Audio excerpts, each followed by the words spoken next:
दोस्तों, आज हम आपको लेकर चलते हैं उत्तर प्रदेश के एक ऐसे जिले की सैर पर जो अपनी ऐतिहासिक धरोहर, सांस्कृतिक विविधता और अनोखी कारीगरी के लिए मशहूर है। ये है संभल, जिसे इतिहास और आध्यात्मिकता का संगम कहा जाता है। गंगा और रामगंगा नदियों के बीच बसा संभल उत्तर प्रदेश का एक ऐसा जिला है जो प्राचीन काल की कहानियां, धार्मिक स्थलों की शांति और मेहनतकश लोगों की कला को अपने आगोश में समेटे हुए है। ये जिला न सिर्फ अपने हस्तशिल्प और खेती के लिए जाना जाता है, बल्कि इतिहास, संस्कृति और आध्यात्मिकता का एक जीवंत केंद्र है। तो चलिए संभल की गलियों, मस्जिदों और बाजारों की सैर पर निकलते हैं और इसके हर रंग को करीब से देखते हैं। संभल उत्तर प्रदेश के पश्चिमी हिस्से में मुरादाबाद मंडल का एक महत्वपूर्ण जिला है जो समुद्र तल से करीब 184 मीटर की ऊंचाई पर बसा है। ये जिला दिल्ली से 190 किलोमीटर और लखनऊ से 360 किलोमीटर की दूरी पर मौजूद है। इसकी भौगोलिक स्थिति इसे खास बनाती है क्योंकि ये उत्तर में बिजनौर, दक्षिण में बदायूं, पूर्व में मुरादाबाद और पश्चिम में अमरोहा से घिरा हुआ है। संभल नेशनल हाईवे 9 और स्टेट हाईवे 51 के जरिए अच्छी तरह से जुड़ा है और उत्तरी रेलवे के प्रमुख स्टेशनों में से एक है। इसका पुराना नाम पृथ्वीराज नगर या भरतपुर था और माना जाता है कि इसका नाम पृथ्वीराज चौहान ने रखा था। बाद में मुस्लिम शासकों के प्रभाव में इसका नाम संभल हो गया, जो उर्दू और फारसी में अच्छा घोड़ा या फिर स्थिरता का प्रतीक है। संभल का इतिहास हजारों साल पुराना है। प्राचीन काल में यह क्षेत्र पांचाल देश का हिस्सा था और रामायण में इसे अहिच्छत्र के नाम से जाना जाता था। मध्यकाल में संभल दिल्ली सल्तनत और मुगल साम्राज्य का महत्वपूर्ण केंद्र था। 13वीं सदी में अलाउद्दीन खिलजी ने यहाँ अपनी सल्तनत स्थापित की और 15वीं सदी में सिकंदर लोधी ने इसे अपनी राजधानी बनाया।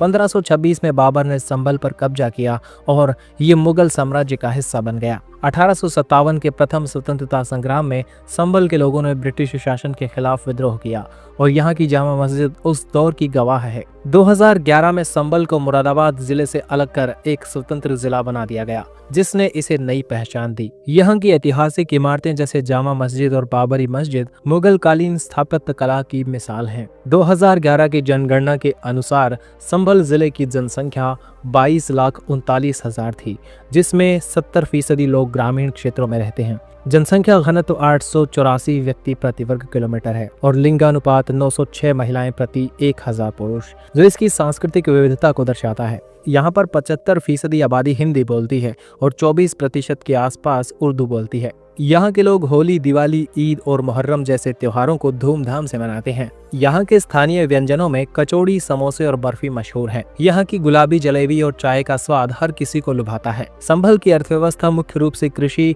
हैंडीक्राफ्ट्स और छोटे उद्योगों पर आधारित है। ये जिला अपने हाथों से बने चाकू और कुल्हाड़ी जैसे धातु के औजारों के लिए जाना जाता है। उत्तर प्रदेश सरकार के एक जिला एक उत्पाद यानी ODOP कार्यक्रम के तहत संभल के हस्तशिल्प उद्योग को बढ़ावा दिया जाता है। यहाँ के कारीगर पीतल, तांबा और लोहे से बने सामान बेचते हैं जो स्थानीय और राष्ट्रीय बाजारों में बिकते हैं। कृषि में गेहूं, चावल, गन्ना और सरसों की खेती यहाँ पर प्रमुख मानी जाती है। संभल के आम और अमरूद भी बहुत ही ज्यादा प्रसिद्ध हैं। ग्रामीण क्षेत्रों में डेयरी और पोल्ट्री उद्योगों में भी तेजी से बढ़ रहे हैं। हयातनगर बाजार और चंदौसी बाजार स्थानीय व्यापार के केंद्र हैं, जहाँ आपको हस्तशिल्प, कपड़े और ताजी सब्जियां मिलती हैं। संभल की सांस्कृतिक और धार्मिक पहचान इसे अनोखा बनाती है।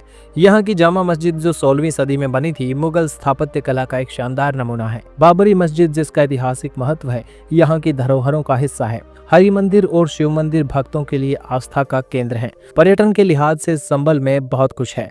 चंदौसी का किला जो मध्यकालीन इतिहास की गवाही देता है, पर्यटकों को आकर्षित करता है। हनुमान मंदिर और काली माता मंदिर धार्मिक स्थलों के साथ साथ शांति का अनुभव देते हैं। नकासा का मेला जो हर साल लगता है, स्थानीय संस्कृति और व्यापार का एक बड़ा आयोजन है। रामगंगा तट पर पिकनिक और बोटिंग का आनंद लिया जा सकता है। संभल ने कई मशहूर हस्तियों को जन्म दिया है, जैसे कि मौलाना अब्दुल कलाम आजाद और लेखक अहमद नदीम कासमी। परिवहन के मामले में संभल अच्छी तरह से देश के महत्वपूर्ण हिस्सों से जुड़ा हुआ है। संभल रेलवे स्टेशन दिल्ली, लखनऊ, मुरादाबाद और बरेली जैसे शहरों को जोड़ता है। नेशनल हाईवे 9 और स्टेट हाईवे 51 सड़क मार्ग से इसे अन्य शहरों से भी जोड़ता है। नजदीकी हवाई अड्डा यहाँ पर पंतनगर में है, जो संभल से करीब 130 किलोमीटर दूर है। दोस्तों, कैसा लगा ये वीडियो कमेंट करके जरूर बताइएगा। अगर ये वीडियो आपको पसंद आया तो इसे लाइक जरूर करें। साथ ही ऐसे वीडियो अपने शहर के बारे में चाहते हैं तो अपने शहर का नाम कमेंट में लिख के जरूर बताएं। Thanks for watching.